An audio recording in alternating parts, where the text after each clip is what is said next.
Hi guys, and welcome back to my channel. I'm Depassions for those of you who are new here. And before I start with this video, I would like you guys to just take 1 second and go down below and hit that subscribe button. In today's video, as you can see from the title, I'm going to be giving you guys a few tips on how to grow healthy hair.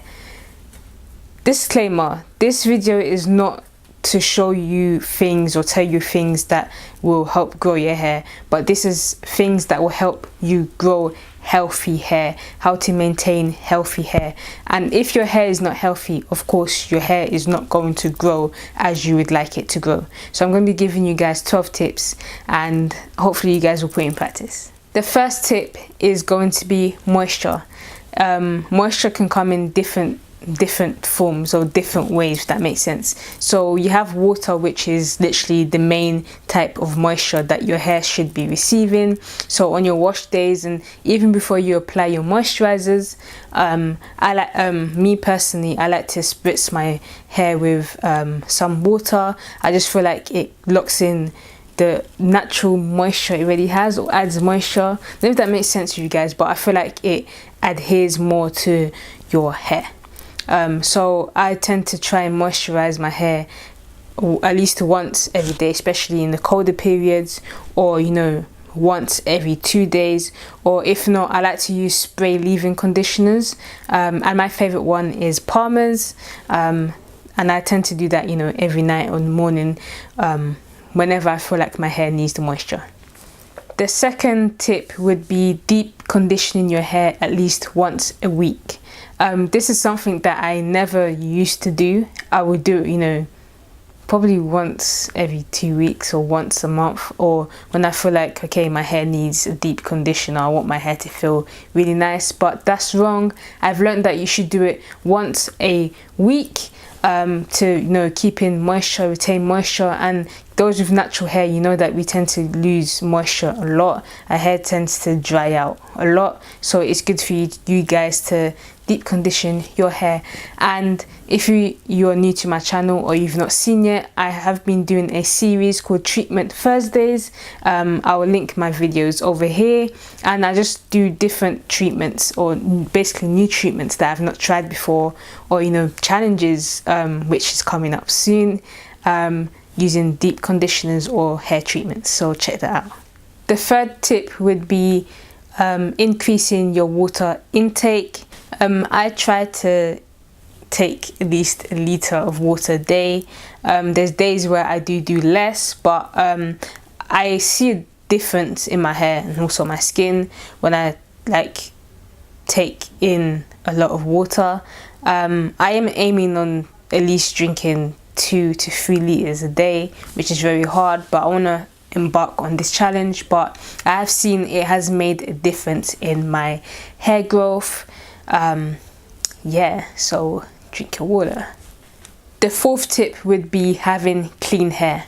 Now, if you're natural, or you are natural and you don't know yet, there is 2 types of shampoos. One that naturals tend not to like to use is ones containing sulfates. And you have your ordinary shampoo, your moisturizing shampoo, or your cleansing shampoo, your clarifying shampoo. And I think it's important for you to at least use a sulfate shampoo or clarifying shampoo at least once a month, to really get down and clean your hair, strip your hair of any build up and all of that stuff. And yes, it may dry up your hair, but that's where the deep conditioning comes in. And I really think having clean hair really helps grow your hair, because imagine you having dirt on your scalp where your follicles are.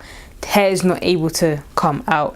It's like, for example, I'll give a practical example. It's like the sink. Let's give an example. I don't know if this is the best example. When you have, for example, hair or just stuff clogged up in the pipes, when water is going down the drain, it's not able to really go through, and that's where it becomes blocked. So in that sense, you can see that your hair won't be able to come out. Hope that example makes sense. Yeah. The fifth tip I would give is for you to cut down on shampoos. And I know the tip I gave is having clean hair, but there is a thing called co-washing, and that cleans your hair too. And with this, it doesn't strip your hair of moisture, which leads back onto my first tip of making sure that your hair is moisturized. And I tend to use it myself when I feel like my hair is dirty but not so much, or like in between my wash days. So sometimes I'll wash my hair twice a week. I would use a cleansing co-wash, or just normal co-wash, to clean my hair, and it will clean my hair but not strip my hair of my natural oils or any moisture. And I really like to use that a lot.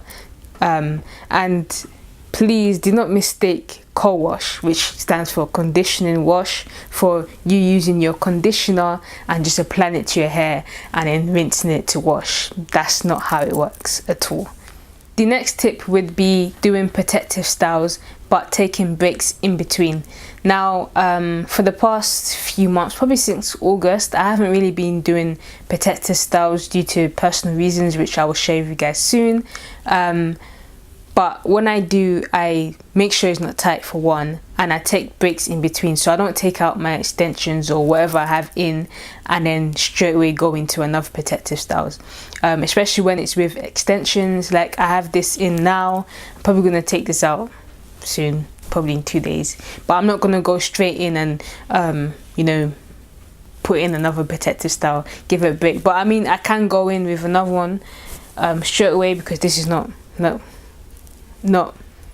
harsh on my head, if that makes sense. So yeah, so if you have braids or weaves, sew-ins, then make sure you take breaks in between, just to prevent your hair from breaking. Make sure that you're oiling your scalp. I never used to do this, and my scalp was very dry, and I noticed that I used to get a lot of flakes.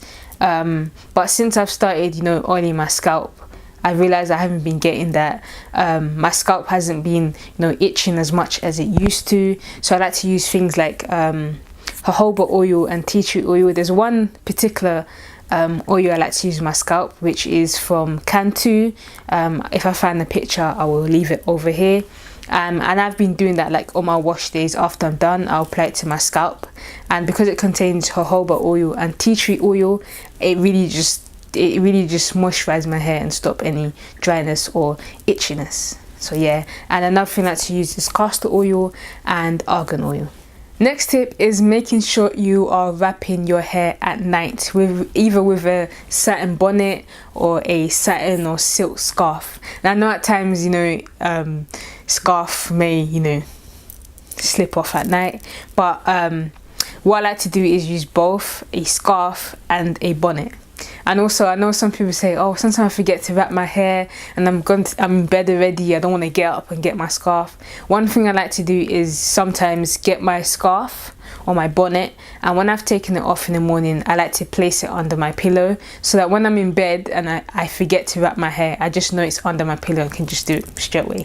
So yeah, and that's gonna just help with preventing breakage in your edges and just in general, and also keep your hair moisturized. As in on styling tools like brushes, straighteners, blow dryers, I don't really use combs. Like, I don't remember the last time I actually used a comb.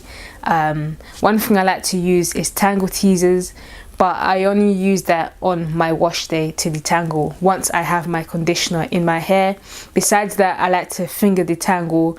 I tend to minimize on heat. I'll probably use it only once a month, but not straighten my hair. I haven't straightened my hair in about 2 years. I'll just use heat when I'm doing wash and goes, which I'll probably do like once a month, every 2 months, or every so often. I wouldn't use it every single week, and I noticed that using heat minimizes your growth, so stay away from it. Next tip is trying products that work for you. And I'm not talking about going and searching for products that say hair growth is going to help your hair grow, but trying products that would moisturize your hair, that would, you know, not leave your hair feeling a certain way that you would not like. I am subscribed to a company called Treasure Tress, which send me products every single month, and they cost about £20 a month plus postage and packaging. And if you see my previous videos on my Instagram, I like to speak about them a lot because they're actually great company. And with my type of hair, 4 type hair, it's hard for me to really find what works for me. But with this company, I can really test out products that would cost a lot. And I do have a discount code for you guys, which is Depassions, which you guys can use. I like to use that company, and I've really like started to notice what really works for my hair. And also I do have a video about different hair types and what actually works for your hair. I think if I didn't put down what actually works for my hair, then I would make a separate video on how to know which works for your hair. But for me personally, it's a try and error sort of thing. My hair, I already know, likes thick products and shea butter, stuff containing Jamaican black castor oil. Yeah, it's something that everyone should know already. Hair growth, sometimes, I would say probably 98% of the time, is due to genetics. Everyone in my family, apart from my mum, like our hair grows really quickly. Like just like that. Like I cut my hair a year ago. So like we need to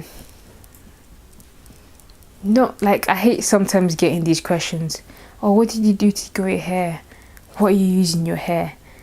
What, just those questions just like makes me wonder. I don't know what I'm doing. My hair's just growing, and my hair's just been like that even when I was relaxed. Like my hair's always just grown really fast. My hair's always been long. So yeah, and even down to my sister, down to even my brothers too. So yeah, I just don't know how to explain it. This leads on to my last tip, which is worry about your own growth. Sort of like mind your own business in a way. One thing that sort of stops people from growing, if that's the right word, or succeeding, is due to comparison. And I've seen it a lot within the natural hair community. Girls like to compare their hair with another natural, or even compare their hair type. Like one may have a much curlier hair than the other, and that really does frustrate me. I'm gonna be honest, when I first went natural, that's what I did. I thought my hair would be a certain way, but came out a certain different type of way. My hair may not even be as curly as others, but I've learned to accept my hair. I've learned to work with what I've got, and from that I've began to love my natural hair. And I want you guys to love your natural hair, especially you girls who have 4 type hair. And I've made this channel for you guys. So yeah, those are all of my tips. I'll probably do an updated one probably in a year's time or a few months time, but I hope you guys learned something from this, and I hope you guys would put this in practice. I want to see your natural hair journey. Make sure you guys follow me on my Instagram account. Make sure you guys subscribe and keep updated with me, and I'll see you guys in my next video. Bye.